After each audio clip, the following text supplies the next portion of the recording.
They said no one survives a Rocky Mountain blizzard. But on a night when the wind howled like something ancient and hungry, a 45-year-old ex-Navy SEAL named Daniel Hale slammed on his brakes.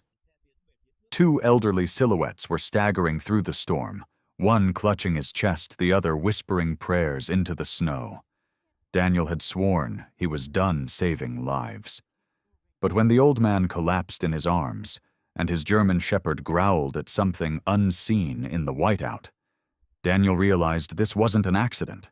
It was a calling. And what happened next would uncover a secret his father took to the grave. A secret the storm had been waiting to reveal. Stay tuned, because this story will leave you speechless. Before we begin, remember to like and subscribe to the channel. And honestly, I'm curious, where are you watching from? Leave your country in the comments below. Snow clawed violently across the Rocky Mountains, the blizzard swallowing every shape and sound as if the night itself wanted to erase the world.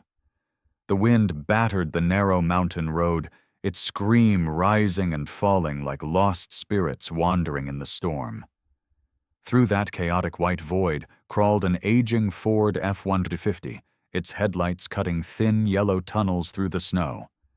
Behind the wheel sat Daniel Hale, a 45-year-old former Navy SEAL whose life had been carved by war grief and years of self-imposed exile. Daniel was tall, about 6 feet tall, lean but sinewy, with the hardened posture of a man who once carried missions heavier than his own bones.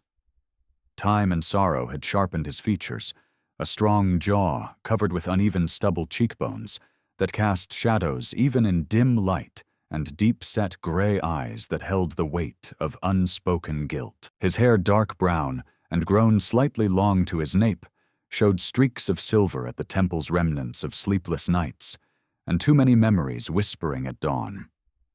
He wore his usual winter gear, a heavy dark brown leather jacket scuffed from years of storms, a red and navy flannel shirt buttoned loosely beneath it, faded jeans rubbed thin at the knees, cold weather boots, and a gray wool scarf wrapped carelessly around his neck. Ranger, his 5-year-old German shepherd, sat in the passenger seat, upright and alert. The dog was large, muscular, with a thick black and tan coat that shimmered under the dash light. His amber eyes scanned the world beyond the windshield, ears pricked forward, body taut with anticipation. Ranger had endured war beside Daniel. He knew danger not by sight, but by instinct. Tonight, something in the storm unsettled him. Daniel drove without purpose, as he often did on long winter nights. Since leaving the Navy, movement was the only thing that kept his mind from collapsing inward. When he was still, memories found him, memories of a friend dying in his arms, of missions gone wrong, of promises broken. He could still hear Marcus's voice sometimes, his last words rattling inside Daniel's skull like a loose shell casing. If you make it out alive, Hale, save something. But Daniel hadn't saved Marcus. He hadn't saved his own marriage either. He hadn't saved himself. Ranger let out a low rumble, deep and warning. Daniel's grip tightened on the steering wheel.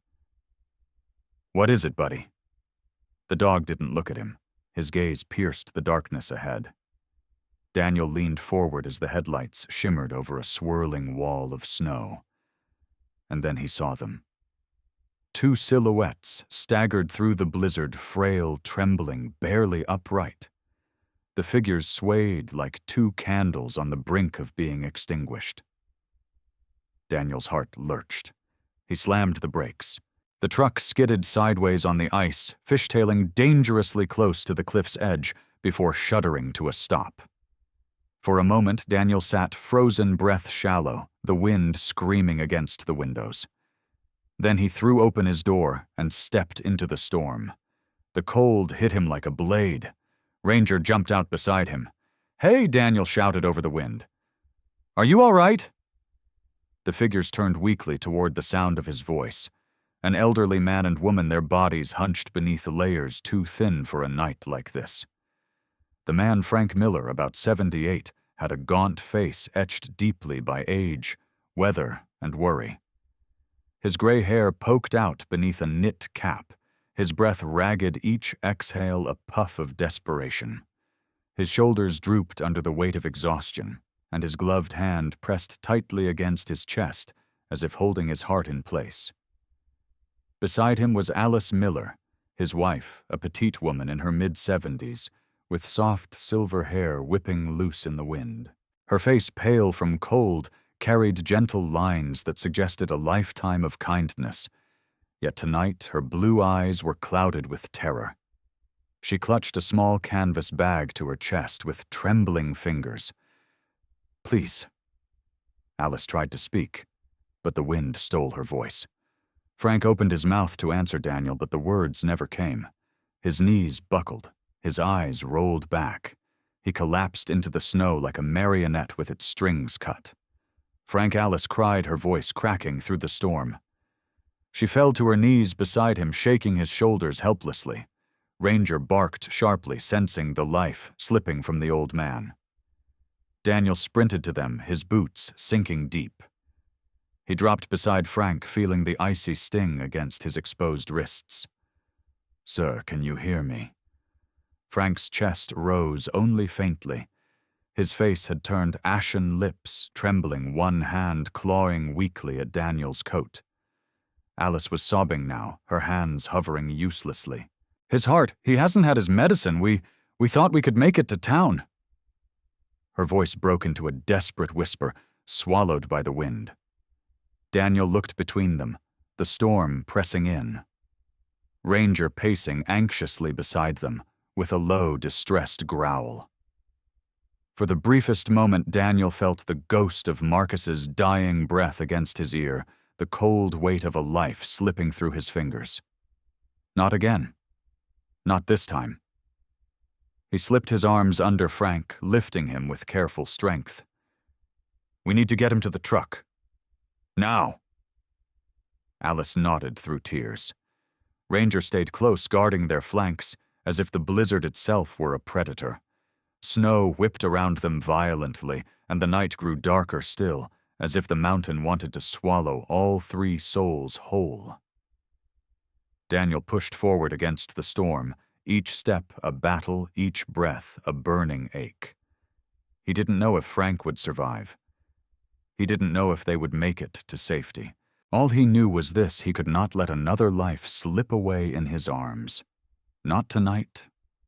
Not again. Behind them, the sky rumbled like something alive and waiting. And as Daniel hauled Frank towards the truck, the lights flickered in the snow, then vanished. Snow thickened around the old truck. As it climbed deeper into the forest, the storm closing in like a fist. The pines loomed tall and black against the white blur, their branches heavy with ice, as if bowing under the weight of forgotten winters. The cabin finally emerged through the swirling snow, a small wooden structure half buried beneath, drifts its roof sagging and chimney silent. The place looked deserted, kept alive only by memory. Daniel Hale carried Frank Miller, the elderly man barely conscious, in his arms. Frank's frail body trembled against Daniel's chest, each breath shallow and broken, as if his ribs were struggling to remember their purpose. Behind them, Alice Miller, small and fragile at 75, shuffled through the snow with her arms wrapped around herself. Her silver hair escaped from beneath her hood strands, stiff with frost. Fear clung to her face, yet a quiet strength flickered in her eyes, the kind a woman earns only after decades of caring for someone she refuses to lose. Ranger Daniel's 5-year-old German shepherd stood beside her like a sentinel. His thick, black and tan coat rustled in the wind, ears alert, tail stiff, every muscle poised to guard the fragile pair. Though the dog looked calm, his amber eyes tracked every sound in the storm, as if instinct told him that something unseen stalked them through the snow. Daniel pushed open the cabin door with his shoulder.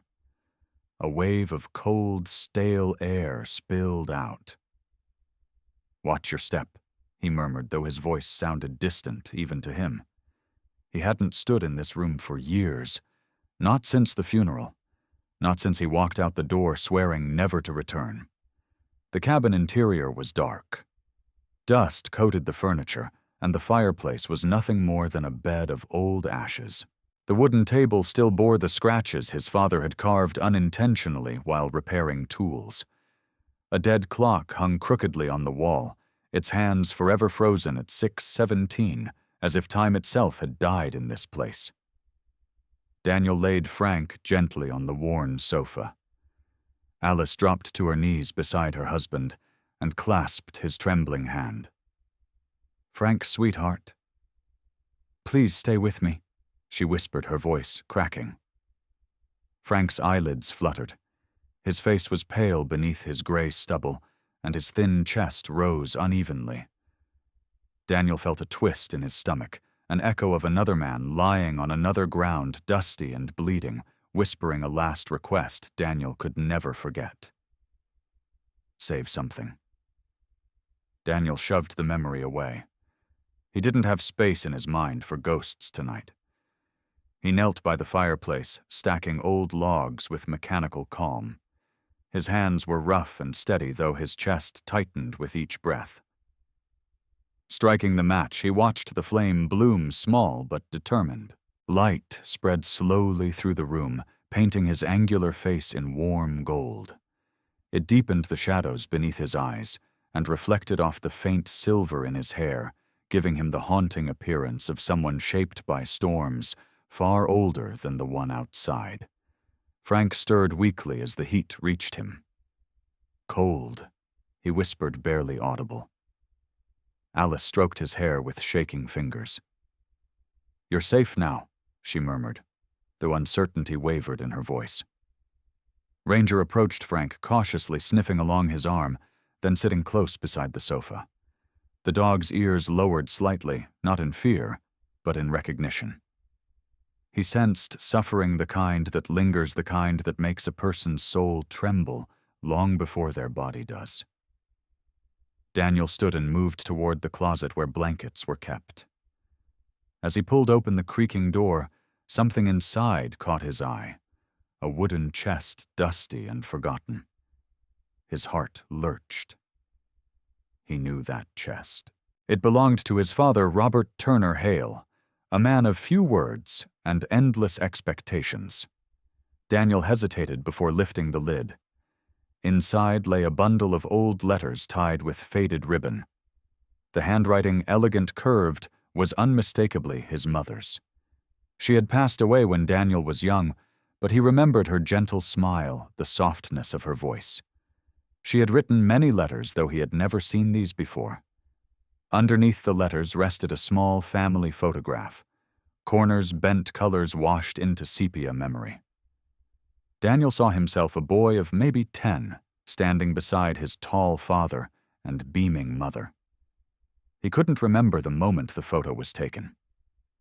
Beneath the photograph lay a folded brittle map drawn by hand. Daniel smoothed it open. His breath caught in his throat. A path was outlined in red ink. Turner Ridge Rescue wrote. His father's signature marked the bottom.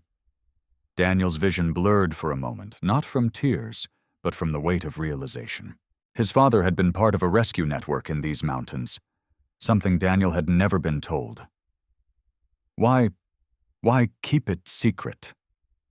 A gust of wind slammed against the window, rattling the panes violently. Snow spiraled through cracks in the frame, scattering across the floor. The fire flickered, shadows leaping across the walls like restless spirits. Frank let out a frail groan. Alice gasped. Ranger's ears pinned back. He released a long, mournful howl that echoed through the cabin. Daniel felt the temperature drop again, not from the storm, but from something deeper creeping into the edges of his awareness. Something he couldn't name. Something older than the blizzard. He folded the map slowly, mind-racing heart, pounding with an unfamiliar dread. The storm outside roared louder, relentless, and Daniel Hale, for the first time in many years, felt the unmistakable sense that the past he had tried to bury was clawing its way back to him. Something bigger than the storm was coming. Morning broke pale and brittle over the Rocky Mountains, a thin sheet of cold light stretching across the snow-covered forest. Frost clung to every branch, and the air was so sharp it felt as though it might cut the lungs. Inside the cabin, the fire had burned low, and Frank Miller lay half awake beneath a pile of blankets, his face ashen breath, shallow body trembling with exhaustion. Alice Miller sat beside him, rubbing warmth into his frail hands, whispering prayers under her breath, soft, steady words that revealed the quiet strength of a woman who had survived a lifetime of storms both literal and emotional. Daniel Hale stood near the window staring out at the frozen trees. His breath fogged the glass, and the weight of the night before pressed heavily on his shoulders. Sleep had barely touched him. The discovery of the map, the revelation that his father had built a rescue route in these mountains, had rattled something deep inside him. He had spent years believing that Robert Turner Hale, a stern man of strict principles, had kept his distance out of disappointment. Yet the map told a different story, a man who had devoted himself to saving others. A man Daniel suddenly felt he had never truly known. Ranger nudged his leg, the German shepherd's warm breath puffing against Daniel's cold fingers. The dog's eyes, deep amber, full of intelligence, gleamed with an unspoken urge. "We should go." Daniel glanced back at Frank. The elderly man's eyelids fluttered, his face contorting briefly with pain before relaxing into a fragile calm. He wasn't dying, at least not yet, but he was far from safe. Alice lifted her gaze towards Daniel. Her blue eyes were rimmed with fear and sleeplessness. "Please, be careful out there." Her voice trembled, but her posture remained straight, her resolve unbroken. She was a small woman, delicate in her movements, yet her spirit had the resilience of tempered steel. Daniel nodded silently. He grabbed his coat from the chair, the dark brown leather stiff with cold, and wrapped his gray scarf tighter around his neck. Ranger followed him to the doornails, tapping softly on the wooden floor. Stepping outside, Daniel felt the air bite at his face. His breath rose in white clouds as he trudged into the snow boots, sinking deep with each step. The forest was eerily still, too still for his liking. Ranger led the way, weaving between trees with instinctive precision. They walked in silence, save for the crunch of snow beneath their feet. Daniel's mind churned with memories of childhood, of his father's stern voice, and distant eyes of afternoons spent trying to earn approval he never quite received. Yet here he was, following a path his father once walked, discovering a man who had quietly built lifelines for strangers. A man who might have been more like Daniel than Daniel ever realized. After nearly half an hour of trekking, Ranger stopped suddenly. His ears twitched. His stance stiffened. Daniel felt a prickle of tension run down his spine. Ahead, half buried beneath fallen branches, stood a weather-worn wooden sign. Daniel brushed away the snow, revealing the faded letters. Turner Rescue Route, 1981. If you find this path, you are not lost. Daniel froze. His father's handwriting was unmistakable, sharp, deliberate strokes carved into the wood. For a moment, the forest seemed to hold its breath. Daniel swallowed hard. "Why didn't you ever tell me?" he whispered into the cold air, though he knew no answer would come. Ranger barked once, soft but insistent, urging him forward. They followed the faint outline of a trail, barely visible beneath layers of snow. Trees pressed close on either side, their dark silhouettes towering like silent sentinels guarding secrets of the past. Eventually, they came upon a small clearing. At its center stood a decaying rescue hut. The roof sagged inward. The door hung crooked on one hinge. Moss and frost clung to its walls as though nature was slowly reclaiming it. Inside, Daniel found remnants of a life-saving station long forgotten. A rusted first aid kit lay open, its bandages yellowed with age. Old flashlights, corroded and cracked, were scattered on a rotting table, and on a shelf coated in dust sat a small wooden carving, a man holding the leash of a dog. Daniel's breath hitched. Ranger stepped forward and placed a paw gently on the carving. A soft whine escaped the dog's throat.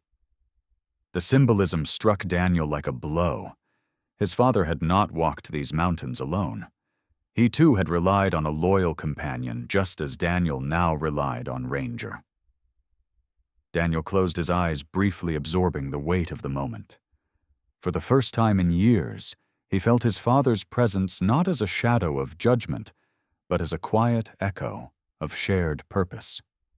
When they began the journey back, snowflakes drifted once more from the sky. But as they reached the edge of the clearing, the wind suddenly changed direction, gusting hard enough to sting Daniel's face. Dark clouds swallowed the pale morning light, plunging the forest into premature dusk. Ranger stiffened, tail low, ears straining. Something was wrong. When Daniel pushed open the cabin door, the tension in the air grew heavier. Frank sat upright now, though he trembled uncontrollably, his eyes wide and unfocused, as if seeing something only he could understand. "The storm's coming back," Frank rasped, his voice quivering. "And this time it's worse." Alice gasped and covered her mouth. Ranger barked short, sharp, alarmed. And through the frosted window Daniel saw it, a faint, flickering light moving between the dark pines. Too steady to be lightning. Too irregular to be a vehicle. A light searching. A light watching. But whether it came from rescue or something else entirely, Daniel could not tell. The storm fell upon the mountains like a beast unchained, slamming against the cabin walls with a fury that rattled every beam. Snow blasted against the windows in violent sheets, turning the world outside into a swirling white void. The temperature plunged so quickly that Daniel Hale could feel the cold reaching through the wooden floorboards, like fingers searching for warmth to steal. Inside, the small fire flickered wildly, sparks spiraling upward as the wind howled through the gaps of the old cabin. Daniel had barely processed the ominous flicker of light he had seen outside when a sharp, strangled sound erupted from the sofa. Frank Miller, the elderly man, frail from exhaustion, jerked suddenly. His hand clawed toward his chest, face contorting in agony. His eyes rolled back, his breath faltering into shallow gasps. Then those gasps broke entirely. Alice Miller screamed, her voice sharp as splintering glass.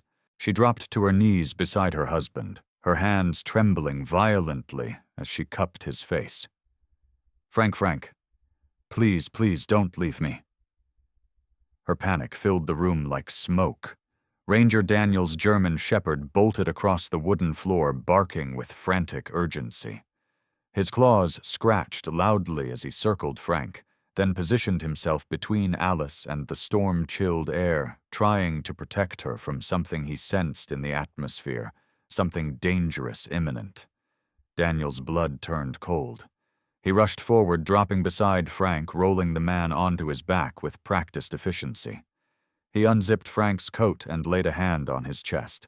No normal rhythm, only chaotic spasms fighting a losing battle. "Cardiac arrest," Daniel muttered under his breath, his training kicking in like a strike of electricity through his nerves. His mind cleared. The world narrowed to one objective. Save this man. "Alice," he said firmly, without looking up, "I need space." She backed away on trembling legs, both hands pressed against her mouth, tears streaming down her cheeks. Daniel centered his palms over Frank's sternum. Then he began. Press, release, press, release. SEAL training buried deep in his muscles resurfaced with violent clarity, each movement driven by instinct, carved from years of field trauma.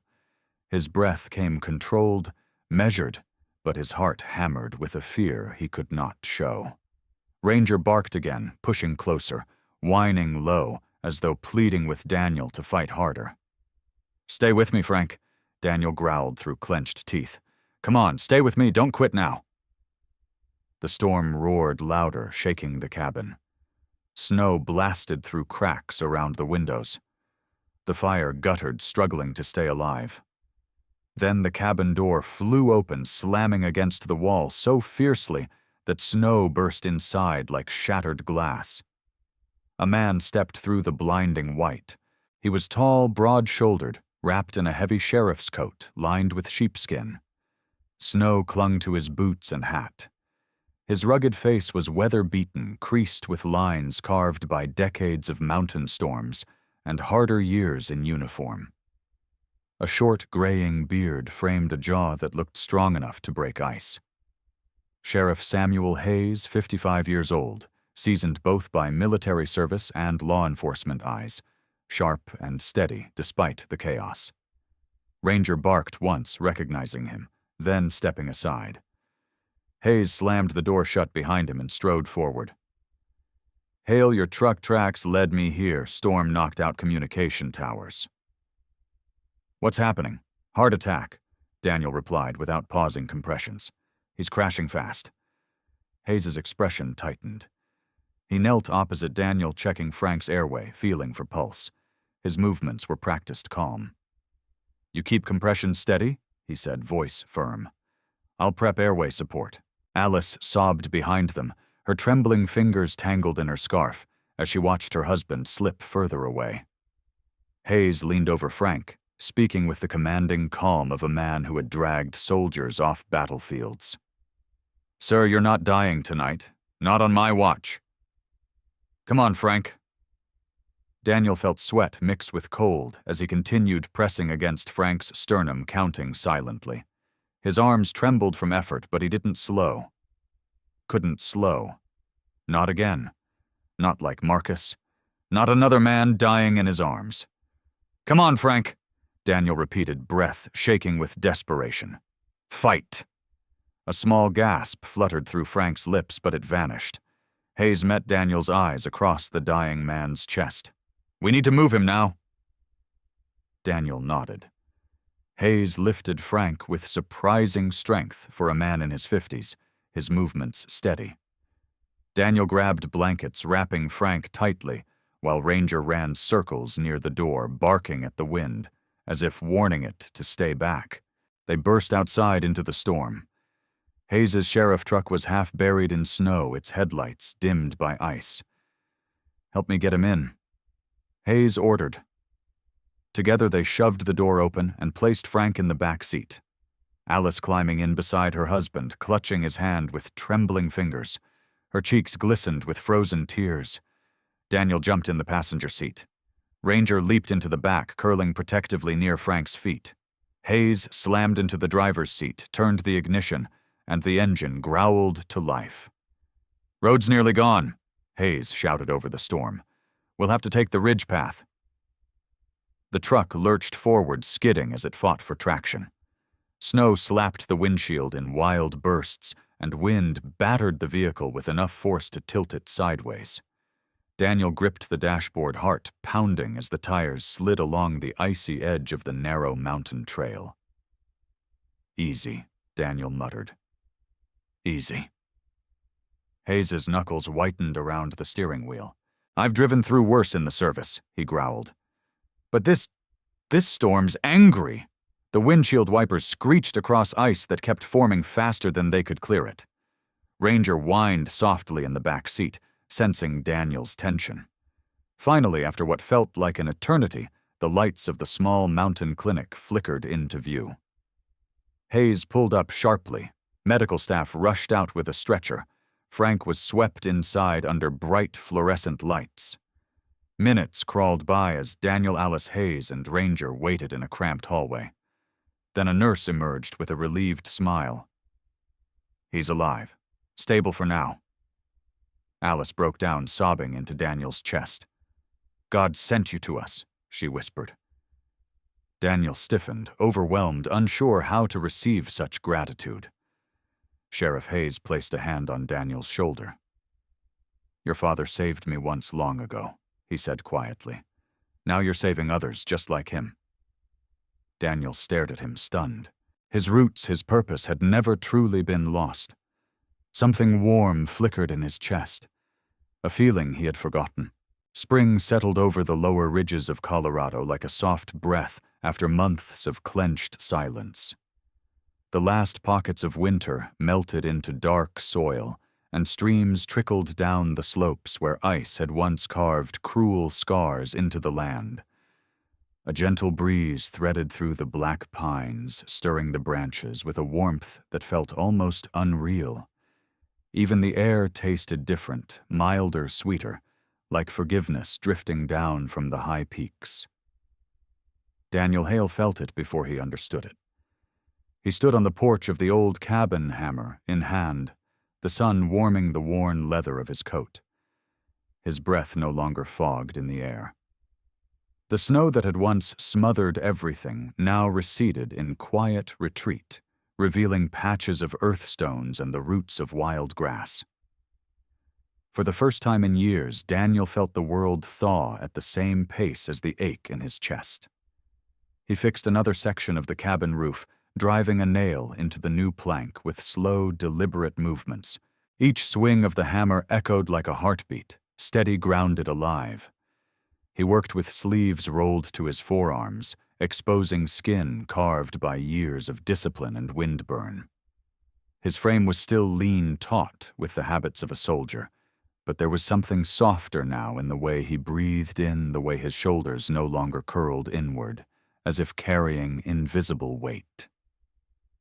Below him, sprawled lazily across the porch boards, Ranger watched every movement. The 5-year-old German shepherd lay with his front paws crossed tail, flicking now and then when Daniel climbed down the ladder or reached for another tool. His black and tan coat shimmered in the sunlight, thick and healthy, and his amber eyes followed Daniel with the steady devotion of a guardian who finally saw his handler healing. Every now and then, Ranger would tilt his head as though counting each hammer strike and matching it to the rhythm of Daniel's heart. Daniel paused to catch his breath, wiping sweat from his brow. The cabin, his father's cabin, looked more like a home now than it had in decades. He had replaced warped boards, sanded the old window frame, repaired the chimney, and scrubbed the soot from the fireplace until it breathed fire like new. The old place seemed grateful, standing straighter beneath the spring light. One step at a time, Daniel murmured more to himself than the cabin. Ranger rumbled approvingly. The sound of tires crunching along the dirt road reached them a moment later. Daniel turned. A familiar sheriff's pickup truck rolled into view, dust rising behind its tires. Sheriff Samuel Hayes, broad-shouldered and weathered, climbed out with a folder tucked under one arm. Without the heavy winter coat, he looked more approachable, though the lines of age and duty still etched deep into his rugged face. His gray beard was trimmed neatly, and his pale eyes held the calm authority of a man who had lived long enough to recognize real storms, the kind inside the human chest. Afternoon Hale Hayes called, pushing his hat back. "Cabin's coming together nice." "Trying my best," Daniel replied, coming down the steps. "It's old, but it still stands." Hayes stepped forward, handing Daniel the folder. "Good, because we've got a reason for it to keep standing." Daniel opened the file. Maps, permit approvals, emergency plans, and on the top page, bold letters read, "Turner Rescue Route Reinstatement Proposal." The sheriff crossed his arms, watching Daniel's expression shift. "We're reopening the Turner Rescue Route," Hayes said. "Your father built that trail for a reason. We want you to lead it, train volunteers, oversee rescue ops, make it what it used to be." Daniel swallowed throat tight. Leading rescues again. Putting purpose back into his hands. Putting his father's legacy back into the world. "I don't know if I'm—" "You are Hayes," cut in gently. "You're exactly the man for it." Ranger barked once as if casting his vote. Hayes chuckled and clapped Daniel's shoulder. "Think on it. You've earned something good. 1 week later, another engine approached the cabin, slower, gentler. Daniel stepped outside just as a light blue sedan pulled up. The doors opened. Frank Miller emerged first, leaning on a cane, but walking with surprising steadiness. He wore a beige jacket and wool scarf, his face fuller now, color returning to his cheeks. At 78, he carried the look of a man who had walked beside death, but told it to wait. Beside him stepped Alice Miller, her petite frame wrapped in a lavender sweater. Her silver hair was pinned neatly, her face lined with age, yet glowing with a gratitude that had not faded since the night Daniel saved her husband. "You fixed the place up?" Alice smiled warmly. "Your father would be proud." Daniel felt heat rise in his chest. "Just doing what needed to be done." Frank stepped closer, reaching into his coat with a trembling but determined hand. He pulled out a small object wrapped in cloth.